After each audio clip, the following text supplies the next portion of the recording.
Esse caso está rodando o mundo, né? Um caso muito estranho, onde diz aí que a tal da festa branca do P. Diddy, ou Puff Daddy, era uma das festas mais malignas de todos os tempos. Vou trazer mais informações sobre isso, desta vez acrescentando mais personagens à história. Dessa vez vou acrescentar Jay-Z e sua respectiva senhora esposa Beyoncé, que dizem aí rumores e denúncias que eles eram monstros nesta festa. Tudo isso e muito mais você acompanha depois da vinheta.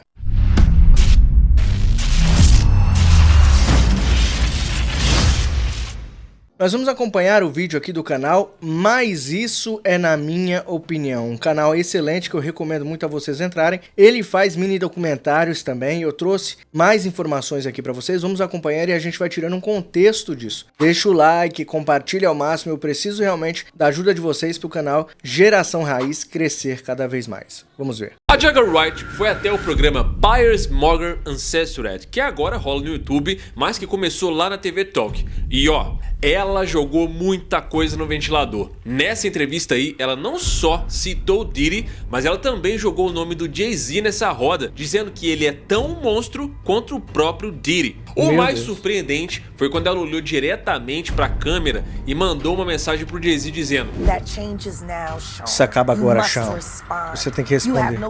Não tem escolha. Ela chamou o Jay-Z de um punho de tirania que soca as pessoas. Essa entrevista aí tem 3 pontos de vista bem diferentes que de uma forma ou de outra dão uma perspectiva mais ampla sobre o caso do Diddy. Para deixar tudo ainda mais interessante, tem também uma advogada que defende uma das vítimas que alega estar representando alguém bem mais famoso que o próprio Diddy no meio desse rolo todo. O clima nessa entrevista foi bem tenso e a Jagger Wright foi soltando tudo sem medo de consequência, a ponto dessa própria advogada aí dizer que ela precisa procurar uma orientação jurídica porque as alegações que ela fez são muito sérias. Se você não viu essa entrevista, fica tranquilo que eu vou deixar aqui os melhores pontos pra você e a gente vai entender o quanto o Diddy tá enrolado nesse momento e o quanto a Jagger Wright diz saber sobre o lado mais obscuro dessa história. Ela chegou ao ponto de chamar o Jay-Z e a Beyoncé de casal nojento.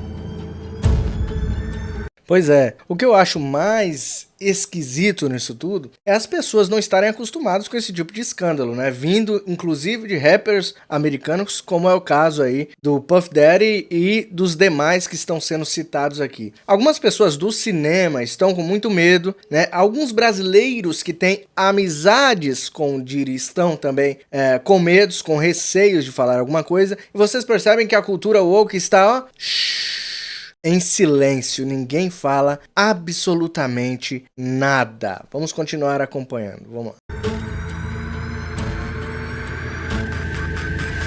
Esse caso do Diddy tem deixado todo mundo assustado e você já deve estar careca de saber o quanto que esse cara tá enrolado. Aliás, né, quem deve estar ficando careca de preocupação é ele que tá preso numa prisão no Brooklyn, conhecida como o Inferno na Terra. Piers Morgan foi bem incisivo e chamou a Jagger para dar o seu ponto de vista nessa entrevista. Ele fez essa entrevista trazendo uma advogada, uma denunciante e um insider. E claro, ele começou com a Jagger, que tem sido aí a principal figura que tá falando abertamente sobre os bastidores de tudo e sobre o que ela supostamente sabe sobre esse caso. Aí foi uma mistura de tensão e revelações, onde a Jagger não teve medo mais uma vez de apontar o dedo e dizer nomes. Ela, com a experiência de indústria da música que ela tem, trouxe uma perspectiva bem chocante, mostrando que nem tudo é o que parece. A Jagger Wright deixou claro que pra ela, Diddy e Jay-Z são monstros. Quando Piers Morgan perguntou pra ela sobre o impacto das recentes revelações e se ela se sentia vingada por tudo que tinha acontecido, ela foi bem direta em dizer que não se sentia vingada de jeito nenhum, porque o Diddy foi só o começo. Ela fez questão de ressaltar. Então quer dizer que o Diddy, ele é a ponta do iceberg. Há muito mais pessoas envolvidas neste caso que precisam ser amplamente divulgadas. E aí você às vezes me pergunta assim: Mário, por que ela veio então agora, somente agora, denunciar toda essa sujeira? Pelo simples fato da opinião pública agora estar falando do caso e antigamente só tinha ela e Deus que sabiam de toda essa sujeira. Como que ela ia se defender, né? Esse cara solto, todas as pessoas sumindo de uma hora para outra, né? Pessoas que pensavam em falar desse caso simplesmente sumiam do mapa. Tem até especulações sobre Michael Jackson, enfim. Michael Jackson é o mais famoso que eu comentei aqui, mas tem outros aí que sumiram no meio do caminho, né?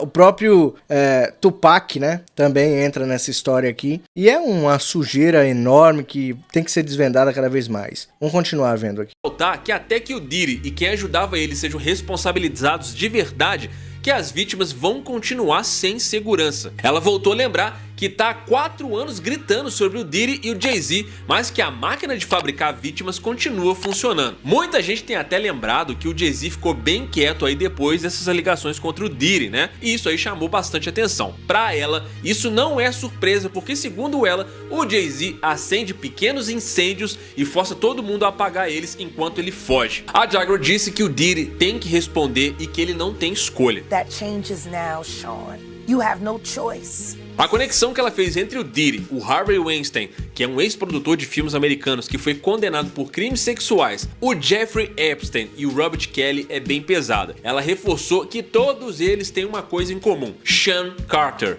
que é o verdadeiro nome do Jay-Z.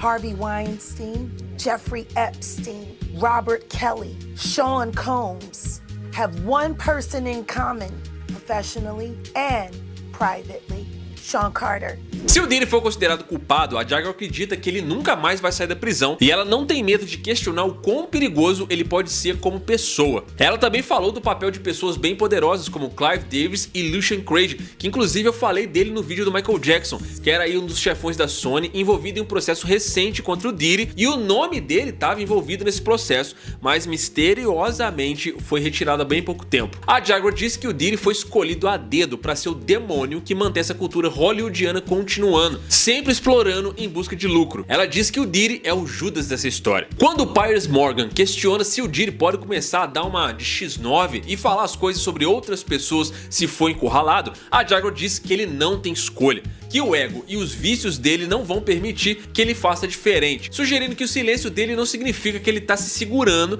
mas sim que as pessoas que protegem ele ainda estão vendo valor nele. E aí, quando o assunto é como eram essas festas secretas, ela lembra que ela mesma já teve que trabalhar como uma profissional do sexo e que as trabalhadoras com quem ela conviveu até usavam câmeras escondidas e que ela mesma tem suas próprias fitas. Ela não chegou assim a afirmar que isso ia acontecer nas festas do Diddy, mas ela diz que o que ela viu em festas desse tipo iam de comportamentos ritualísticos que drogavam meninas, colocando elas em malas e jogando elas em becos. Essa fala mostra que enquanto isso acontecia, sempre tinha alguém por trás protegendo essas pessoas dessas atrocidades com acordos de confidencialidade. Ela, assim como muitas pessoas, diz que na verdade todo mundo tenta fingir surpresa, mas que na verdade todo mundo sabia o que estava rolando sempre. E pra ela, isso não é novidade, que isso aí começou muito antes do Diddy, que as pessoas continuam olhando pra ele como se ele fosse um fenômeno que surgiu do nada, mas que na verdade ele foi moldado pra ser o que ele é.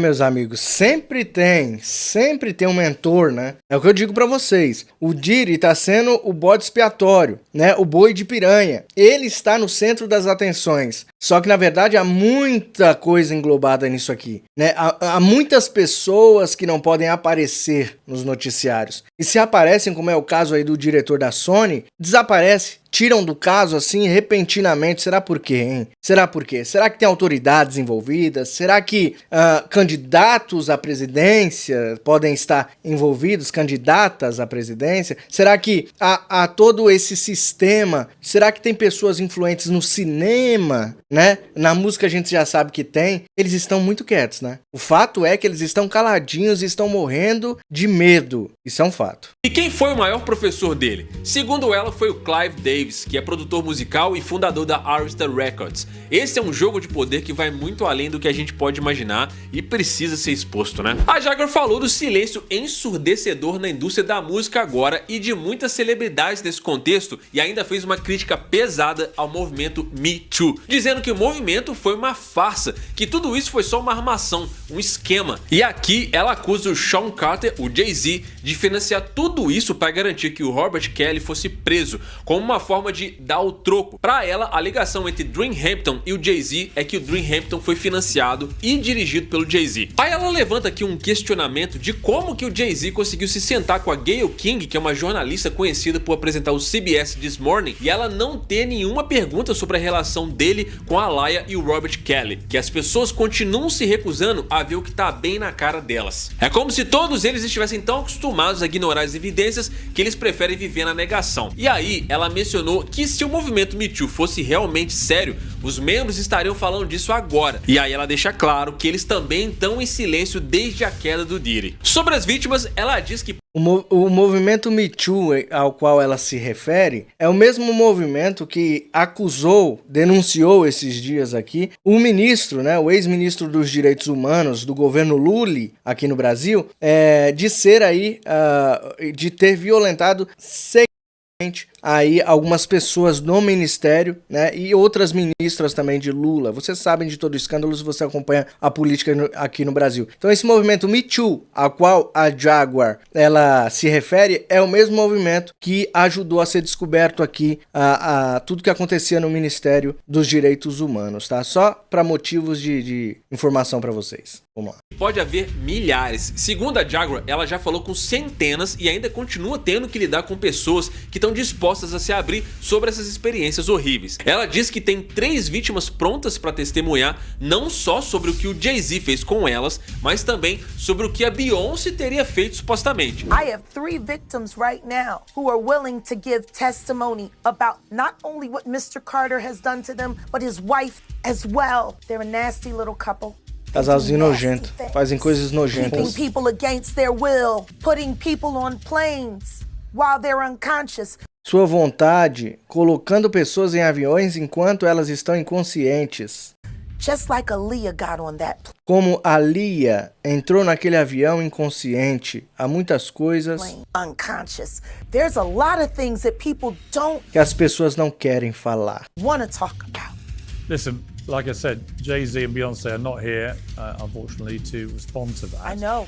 I'm just being honest with you. O que ela quis dizer com isso, hein? Não sabemos, mas acredito que os dois não devem ter gostado nada de ver ela dizendo isso publicamente. Mas também, nenhum dos dois se pronunciou até agora, né? E isso levanta uma questão, né? Quantas histórias ainda estão esperando para ser contadas e quem mais está envolvido nelas? Aí a entrevista termina de um jeito bem tenso, né? E passa pro DJ Vlad, que já entra de sola, dizendo que a Jaguar Wright é mais conhecida por especular e por fazer muita teoria da conspiração e que há 20 anos ela nem lança nada, e ele ainda sugere que muitas das alegações dela são baseadas em rumores ou só em invenções. O Vlad ainda fala que as acusações contra o Diddy estão cheias de interpretações, que ele não tá nem um pouco surpreso com toda essa situação do Diddy, dizendo que as autoridades muitas vezes agem de um jeito meio reativo, respondendo a documentários ou a processos que têm muita visibilidade. Segundo ele, o Diddy não aceitou um acordo, talvez por causa do peso das acusações e ao tempo potencial que ele pode passar na cadeia. O Vlad foi perguntado sobre o medo no mundo do rap, comparando a situação de agora com alguns escândalos do passado. Mas ele acredita que muitos queriam ir às festas do Diddy,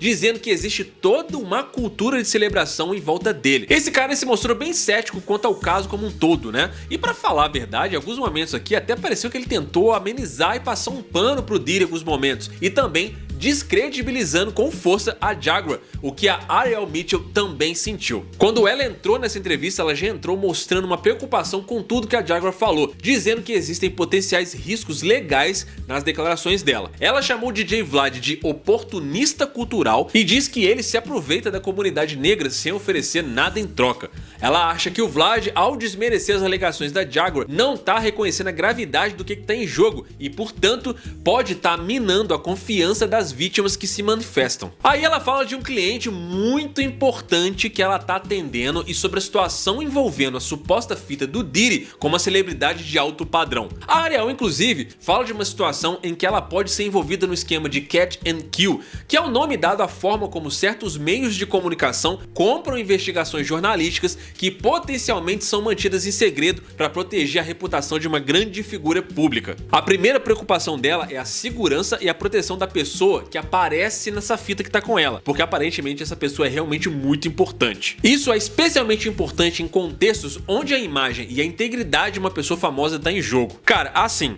eu não sei quem é, mas seja quem for nessa fita, é realmente alguém que tem muito a zelar. A Ariel diz que não tem nenhuma atividade ilegal nessa fita, mas que existe um envolvimento em pornografia e a incerteza sobre a idade de uma pessoa que tá nessa fita. É, meus amigos, muita bomba. Se você quiser assistir a este vídeo completo, porque ainda é muito extenso, tá? Eu trouxe só as principais falas aqui pra vocês. Vocês vão lá no canal, mas isso é na minha opinião, que é um canal, como eu disse pra vocês, que eu recomendo muito, tá?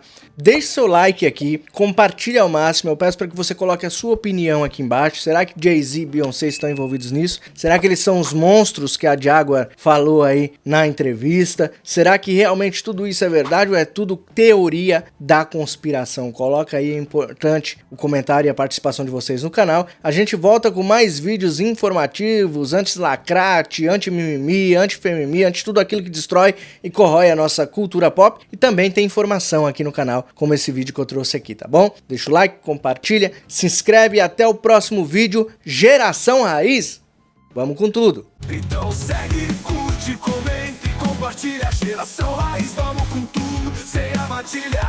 Segue, curte, comenta e compartilha. Geração Raiz, vamos com tudo, sem armadilha.